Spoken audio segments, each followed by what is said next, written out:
Hello and welcome back. I'm going to be talking about self-sabotage and how to identify the different types of self-sabotage, especially understanding what this is and where it comes from.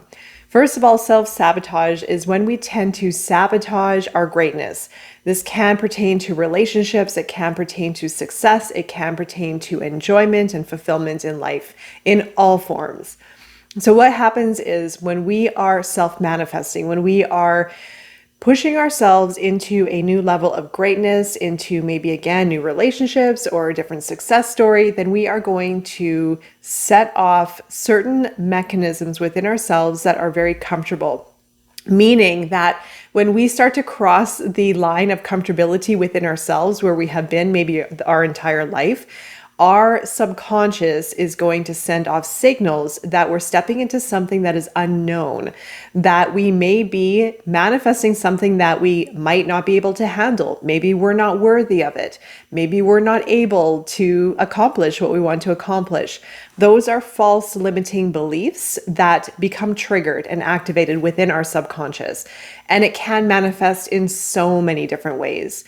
So self-sabotage, we can find ourselves often holding ourselves back in unconscious ways from moving forward, from opening our heart, maybe from conversation or engaging with the world or reaching a new level of success. It can show up in many different ways. So I'm going to break down all the different ways self-sabotage can manifest in your life and how to overcome this aspect within ourselves. And if you are liking this content, then make sure to find me over on the Inner Circle, where I do talk about topics like this in greater detail. Plus we have the new and full moon rituals, and you'll be able to access a library of resources.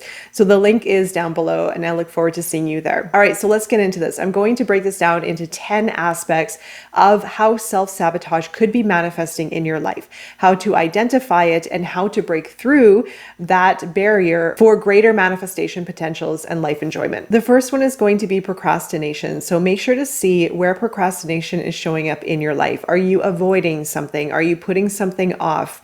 Is there something within yourself that also could be unconsciously preventing you from looking in the direction that needs to be acknowledged for you to accomplish some task or a specific goal? The second is going to be negative self-talk. So all of a sudden turning into the inner critic.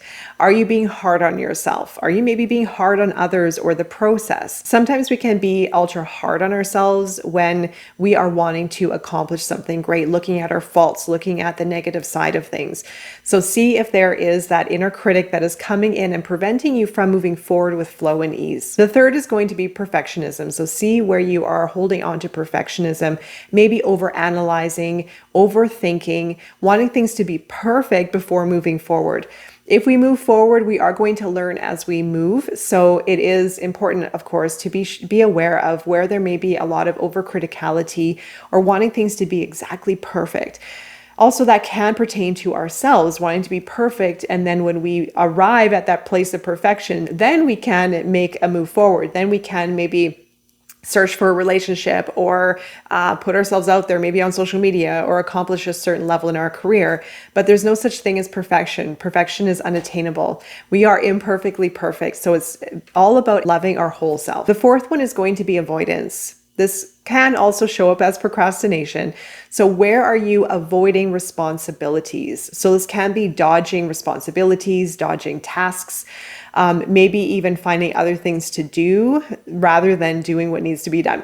So is there avoidance that is creeping in that is preventing you from moving forward and accomplishing your goals? The fifth one is going to be overthinking. Where maybe are you overthinking, ruminating over the past, or maybe even letting fears from past failures, for example, show up that may be sabotaging your ability to move forward?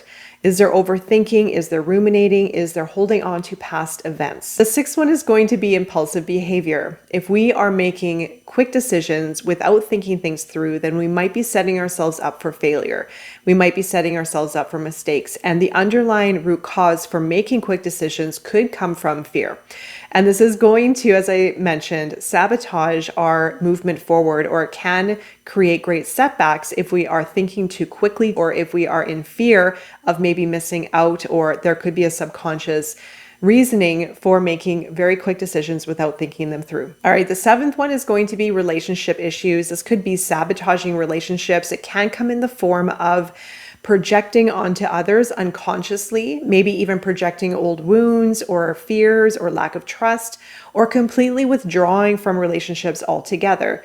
Either way, if it is an outwardly response or inwardly reaction, then we are going to perhaps sabotage specific relationships in our lives. The eighth is self-medication. So turning to substances or distractions that will disassociate ourselves from what needs our attention. Now, this can also be the attention towards our healing, attention towards our self-development, attention towards ourselves. It can be the attention that is also needed towards our goals in life, towards relationships or tasks at hand. The ninth one is going to be setting unrealistic goals. Now, it's great to have goals and it's great to think big, as I always encourage.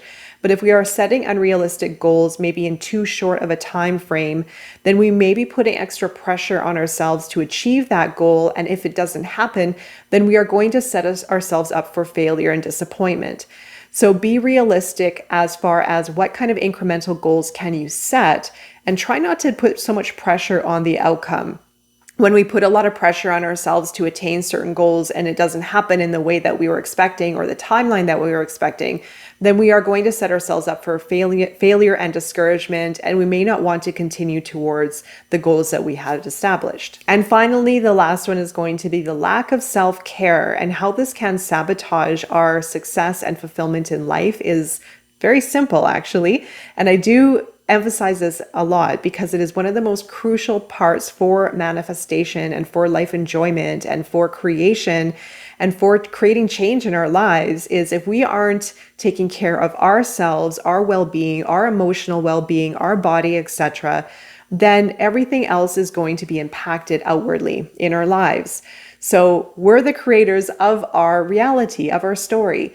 And if we're not taking care of ourselves fully and doing our inner work or being aware, self-awareness, or investing into ourselves, then our outer world is going to respond accordingly. So if we are neglecting our physical and emotional needs, for example, then it can limit our ability to create life fulfillment and to create the manifestations that we're desiring the most. So as a recap, self-sabotage is when we limit our ability for success and life fulfillment. Any of these 10 factors can play into our ability to hinder that level of success in our lives. So if any of these resonated with you, take some time to reflect inward.